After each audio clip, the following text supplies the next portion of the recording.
Good morning students, how are you? Students, जैसे कि आप जानते हैं कि हम ज्योग्राफी का थर्ड चैप्टर जिसका नाम है पृथ्वी की आंतरिक संरचना की इंटीरियर ऑफ द अर्थ, तो उस पार्ट के अंदर, उस लेसन के अंदर जो आज का जो हमारा पार्ट है वो है ज्वालामुखी व ज्वालामुखी निर्मित स्थलारूप। यानी कि हम कह सकते हैं कि वोल्केनो एंड वोल्केनो से जो बनने वाली जो लैंडस्केप है उसके बारे में जो है हम यहाँ आज पढ़ेंगे। जैसे कि आप जान चुके हैं कि जो ज्वालामुखी है वह जहाँ से निकलते हैं वहाँ पर जो गैस, राख और तरल चट्टानी पदार्थ लावा पृथ्वी के धरातल तक पहुँचता है। यदि यही पदार्थ कुछ समय पहले ही बाहर आया हो या अभी निकल रहा हो, वह ज्वालामुखी, सक्रिय ज्वालामुखी जो है वो कहलाता है। यानी कि कहता है कि ज्वालामुखी अगर फट गए हैं और उसके अंदर जो लावा निकल रहा है, अगर वो अभी और या कुछ टाइम पहले ही जो है वो निकल रहा है, तो उसको जो हम एक्टिव वोल्केनो यानी कि सक्रिय ज्वालामुखी जो है उसको बोलते हैं।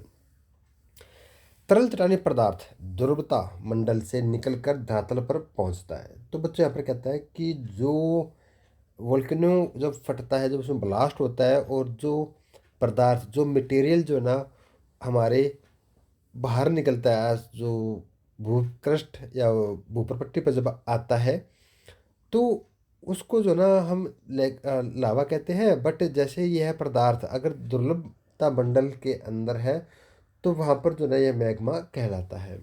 क्योंकि बच्चों, मैग्मा और लावा के अंदर मेन डिफरेंसेस यही है कि जो मैग्मा होता है उसके अंदर गैस भी होती है, उसके अंदर जो है राख भी होती है, उसके अंदर धुलकण भी होते हैं, उसके अंदर जो है जलवाष्प यानी कि वाटर वेपर भी जो उसके अंदर होते हैं। लेकिन जैसे ही यह मैग्मा जो है ना, वो मैग्मा जो है ये जब अपनी भूप्रपट्टी को यानी कि जो क्रस्ट का जो लेयर है उसको फोड़ कर, उसको तोड़कर जब बाहर निकलता है मैग्मा, तो उसमें से जो गैस है या फिर जो वाटर वेपर है या हमारी जो डस्ट है या फिर जो ऐस है, वो सब हमारे एटमॉस्फेयर के अंदर जो है वो चले जाते हैं। जबकि जो लिक्विड जो पार्ट रह जाता है, यानी कि जो तरल जो पदार्थ रह जाता है, उसको जो हम लावा बोलते हैं। तो मैग्मा और लावा में जो है ना मेन डिफरेंसेस यही होता है। वह पदार्थ जो धरातल पर पहुंचता है उसमें लावा प्रवाह, लावा के जमे हुए टुकड़ों का मलबा, जवलखंडसम जो है ना वो कहते हैं। ज्वालामुखी बम, राख, धूलकण व गैस जैसे नाइट्रोजन यौगिक, जो हमारे सल्फर यौगिक और कुछ मात्रा में क्लोरीन, हाइड्रोजन व ऑर्गन शामिल होते हैं।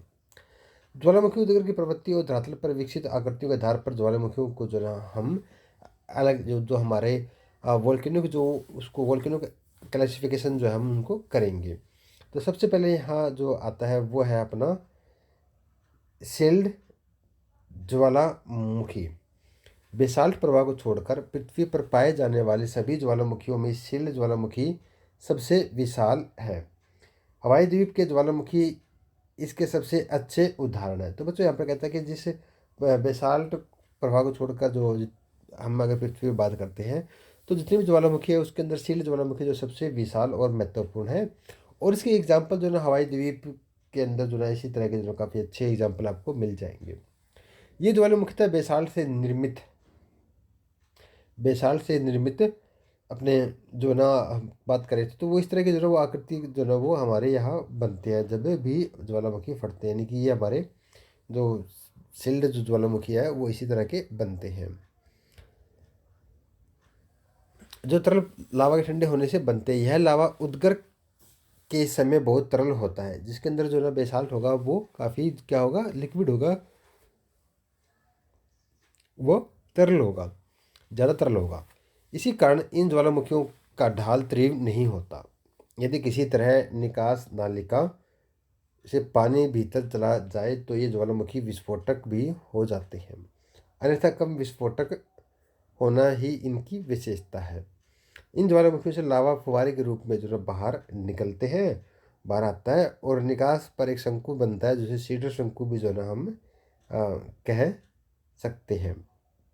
नेक्स्ट हमारा मिश्रित ज्वालामुखी। तो बच्चों, मिश्रित ज्वालामुखी के अंदर क्या होता है कि इसके अंदर जो ना हम देख सकते हैं कि जैसे कि अगर ये वोल्केनो जो है इसमें से फट रहा है, बाहर निकल रहा है, तो कई बार क्या होता है कि जो इसमें साइडों में से जो ना वो हमारे लावा निकलने लग जाता है। तो इसको जो हम क्या बोलेंगे, इस शेप की जो होगी उसको हम बोलेंगे मिश्रित ज्वालामुखी। इन ज्वालामुखियों से बेसाल्ट की अपेक्षा अधिक ठंडे व श्यान यानी कि गाढ़ा और चिपचिपा लावा उद्गर होता है। प्राय ये ज्वालामुखी भीषण विस्फोटक होते हैं। इनसे लावा के साथ भारी मात्रा में ज्वलनशील पदार्थ व राख भी धरती पर पहुंचते हैं। यह पदार्थ निकास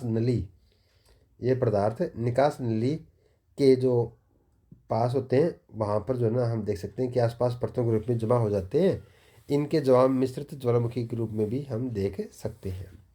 उसके बाद है नेक्स्ट हमारा ज्वालामुखी कुंड कि जो हमारा ज्वालामुखी कुंड है ना वो किस आकृति से किस शेप से जो है वो हमारा यहाँ बनता है। ये पृथ्वी पर पाए जाने वाले सबसे अधिक विस्फोटक ज्वालामुखी है। आमतौर पर ये इतने विस्फोटक होते हैं कि जब इनमें विस्फोट होता है तब वे ऊंचा ढांचा बनाने के बजाय स्वयं नीचे धंस जाते हैं। तो होता क्या है कि जब ना ये इसमें काफ़ी विस्फोटक होते हैं, जब भी ये इसमें आते हैं तो विस्फोट जो काफ़ी ज़्यादा बड़ा और काफ़ी अधिक होता है। और इससे क्या होता है कि इससे लावा जो ना वो ऊंचाई की जाने के बजाय ये ध्वस्त हो जाते हैं, एक गहरा गड्ढा जो है वो बना लेते हैं। यही ज्वालामुखी कुंड जो है आगे देखते हैं। कुंड को जो ना हम क्या कहेंगे, जो सेल्रा कहलाता है। इनका यह विस्फोटक रूप बताता है कि इनके लावा प्रदान करने वाले मैग्मा के भंडार न केवल विशाल है वरन इनके आसपास और भी ज़्यादा मात्रा में स्थित है।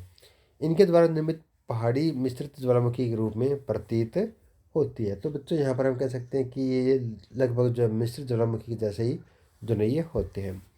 अब हम बात करते हैं बेसाल्ट प्रवाह क्षेत्र। ये ज्वालामुखी अत्यधिक तरल लावा उगलते हैं जो बहुत दूर तक बह निकलता है। संसार के कुछ भाग हजारों वर्ग किलोमीटर घने लावा प्रवाह से ढके हैं। इनमें लावा प्रवाह क्रमशः होता है और कुछ प्रवाह 50 मीटर से भी अधिक मोटे हो जाते हैं। तो बच्चों यहाँ पर कहता है कि जो ना ये जो बेसाल्ट प्रवाह के जो ज्वालामुखी यानी जो वोल्केनो है बेसाल्ट के अंदर जो आते हैं, तो इसमें क्या होता है कि ये तरल पदार्थ जो है काफ़ी पतला होता है, ज़्यादा गाढ़ा नहीं होता और ये काफ़ी दूर तक जो है फैलते हैं। तो लगभग जो है ये 50 मीटर से लेकर जो ना कई हज़ार किलोमीटर तक जो है ये दूर तक फैल जाते हैं। भारत के अंदर इसका बहुत अच्छा एग्जाम्पल जो दक्कन का जो ट्रैप है, जिस पर वर्तमान समय में महाराष्ट्र और गुजरात का जो भाग आता है वो बेसाल्ट लावा प्रवाह क्षेत्र का आता है। ऐसा विश्वास किया जाता है कि आज की अपेक्षा आरंभ में यह अधिक विरहित क्षेत्र इस प्रवाह से ढका हुआ था। तो हम कह सकते हैं कि अब जो इतनी ज़्यादा क्षेत्र नहीं है, बट इसके अंदर जो है और भी ज़्यादा क्षेत्र जो वो बताया जाता है कि प्रारंभिक अवस्था के अंदर जो है ना यह अवस्थाएं ज़्यादा पाई जाती है। नेक्स्ट हमारा जो महासागरीय घटक के रूप में जो मध्य महासागरीय घटक ज्वालामुखी के बारे में बात कर रहे हैं, तो यहाँ पर हम देख सकते हैं कि ये कहता है कि इन ज्वालामुखियों का उद्गर महासागरों में होता है। मध्य महासागरीय घटक एक श्रृंखला है जो लगभग 70,000 किलोमीटर की जो है ना वो से अधिक लंबी है और जो कब सभी महासागरीय बेसिनों में फैली है। इस घटक के मध्यवर्ती भाग में अधिकतर उद्गर होते हैं और अलग अध्याय जो आगे एक अध्याय आएगा उसके अंदर हम उसके बारे में पढ़ेंगे। तो बच्चों ये है हमारे जो महासागरीय मध्य घटक ज्वालामुखी जो कि हमारे समुद्र के अंदर जो रिंग ऑफ फायर है वहाँ पर जो ये आते रहते हैं।